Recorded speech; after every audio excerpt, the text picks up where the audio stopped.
Hello everyone and welcome to another video from the Demon Overlord. Today I will be doing a miniature review and reveal of a new miniature I happened to get my hands on, and it came from Amazon. Sorry for the rhyming. Down here though, we actually do have a little bit of a shout out to our Dice and Dummies podcast, where we are 5th edition, and you can find us on Pinecast and all those other apps and websites you use to find podcasts. We are on there. Right here we have the lovely Aralisa, and she is our ASMR. Very nice mini. Right here we have Reek, our crafty Kenku Plague Doctor Rogue.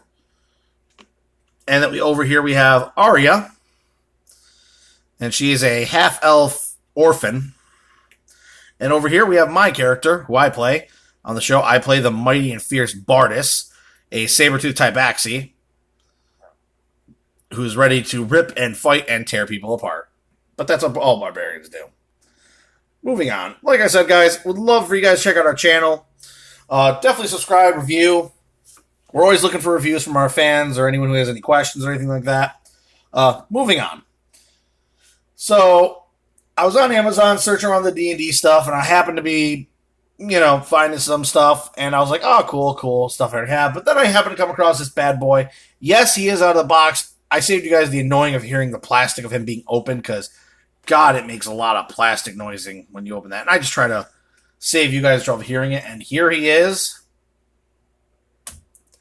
The great Honorable Knight statue of Waterdeep. I will do a little bit more of a camera pan moving around stuff for him later, but, this is so we can compare him in size to our minis, which if we move him up a little more, maybe he can get closer to the camera. Well, that might be about as much as we can do, because I want to kind of keep him in the shot. So, well. But as you can see, he is way past gargantuan monsters of normally from D&D. A lot of gargantuan creatures cannot compare with this bad boy. He's quite big and epic. And just honestly, sorry, the wording was I just couldn't think of a good word for it. He's just more than epic. He's fantastic. I love the work on this guy. He has a lot of detail and a lot of cool little intricacies. And as stated, here's the shot. First, we start off with our minis. And we slowly pan. We keep going. We keep going. We keep going. And there's the head of this miniature. It is literally a towering behemoth. I do like that it's a clear base, as it is a statue, technically, so you could still have characters going around here on the squares, counting squares and stuff. But I also love this little feature here. In the crook of the neck, between the shoulder plates, I love how they have a little nest there.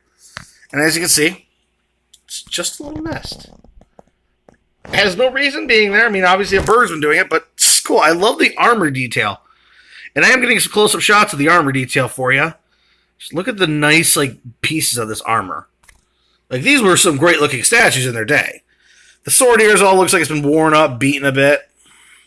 It's got some moss on it, which has got some nice moss. We even got some, chainmailish design in the stone, which is cool. Got the nice scabbard, which doesn't have a hole for the sword to go in, which doesn't need to. When you put the mini together, the base has to be stuck on the bottom for his feet. The sword hand has to be inserted, and the shield has to be inserted, but they are so tight, I'd probably recommend not super gluing them, or, sticking them in with any, stuff like that, because they are super solid in there, they do not move. The base, you really don't need to super glue. You could if you want to, but, I mean, if you ever plan to, put this thing away, and you don't want it fully assembled, you might not want to do that. But let's get to the back. Let's look at the back of this thing. Look at that. Look at the beautiful filigrees on the armor and such, and all the nice pieces. And there's our characters, on the base, because you can have characters walking through this thing's, stuff, since it is a statue most of the time. Look at the nice crescent moon, symbol there. We got another, sort of reverse of water. Obviously, those are mountains in the background. Nice scene that was here with these nice little star bits. But I love the slashing across the shield it had damage, which it could have. I love the little bit of moss growth right here. Looks really good. It's just such a fantastic piece. Now, I don't know if this was a miniature that came out with the Waterdeep, it was their premium miniature. I'm not 100% certain, but it looks fantastic, and it could be a standalone. I know it does have the Waterdeep stuff on it, so it seems like it's a supplement to it. Either it's a later supplement that they just decided to make for Waterdeep because it's such a popular place, or, they just did that. But let's do a little comparison of sizing, shall we, for more than just our medium characters. We're going to size compare some other stuff. First up, we're going to go with another gargantuan creature, which, as you can see, is smaller. It is like half the size almost of this creature, like in base wise. But that is my skeletal dragon from Pathfinders, Skulls and Shackles, the whole like pirate themed one. And I mean, as you can see, a skeletal dragon would be a good gargantuan dragon, but next to this guy, it physically would not want to tango with this big dog. Because this thing's like, if there was sizing of this in 5e, it would be like gargantuan plus or colossal. Like, it literally could probably rival the ancient red dragon that's of the older minis for the red dragon. That old colossal one that people want to get their hands on. I'd love to get my hands on it. But, like, that thing would even be, would probably be looking this thing in the face. So, here's another construct, and it is a dragon as well, technically in shape. We have the Clockwork Dragon. As you can see, a Clockwork Dragon would pose no threat to this. It is an adult Clockwork Dragon, I guess you'd call it, or like a huge class. So, and that's one of my newer series ones. If you've seen my other videos, that's one of the new ones I've gotten done. Let's try a demon. Let's see what we got for a good big demon. We have the Balor. And as you can see, the Balor would literally be nothing more than something to stomp on or kick like a soccer ball and send it flying. Even if it flew, it could just get slashed with that big old blade and get destroyed.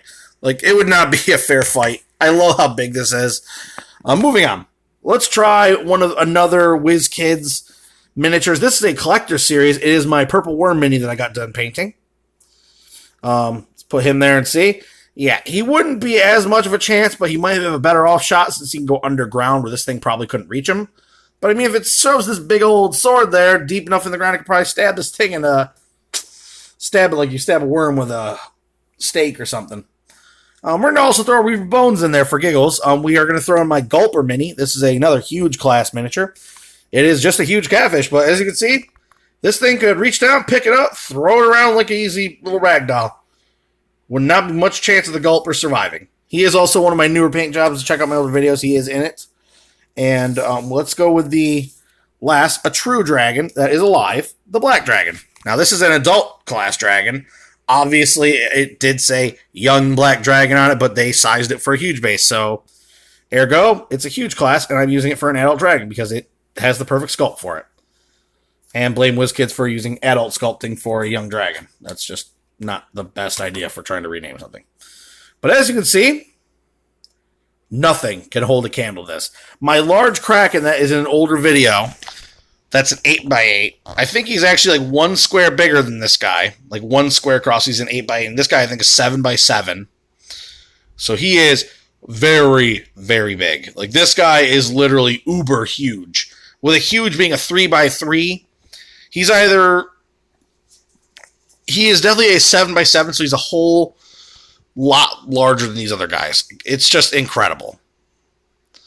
And honestly, as you can see, he is an epic miniature. I love the detail on his shield. I love how the sword is so large. Like, this is definitely a nice big long sword for him to be using. Really awesome. So let's get a little shot here. Nice good shot here with him in our party.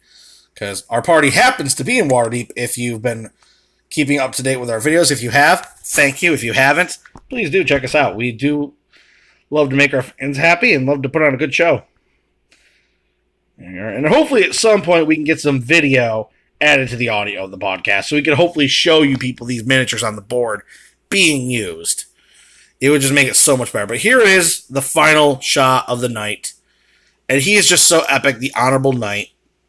Love it.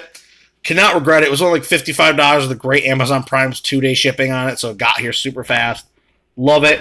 Great piece. And it could be a great statue on just a shelf to make some nice, cool look. Well, anyway, guys, that's all I got for you today on my review of the Epic Knight. Definitely is a 2 thumbs up. I'd give more thumbs, but I happen to only have 2. Anyway, guys, great shout out to WizKids for this great product. And that's all I got for you today, guys. But like I said, check out our podcast. And if you want to get hold of me personally off of YouTube, I am at 01Berserker for my Twitter. Or you can just send me a message on my YouTube. One of the two. Anyway, guys, bye-bye.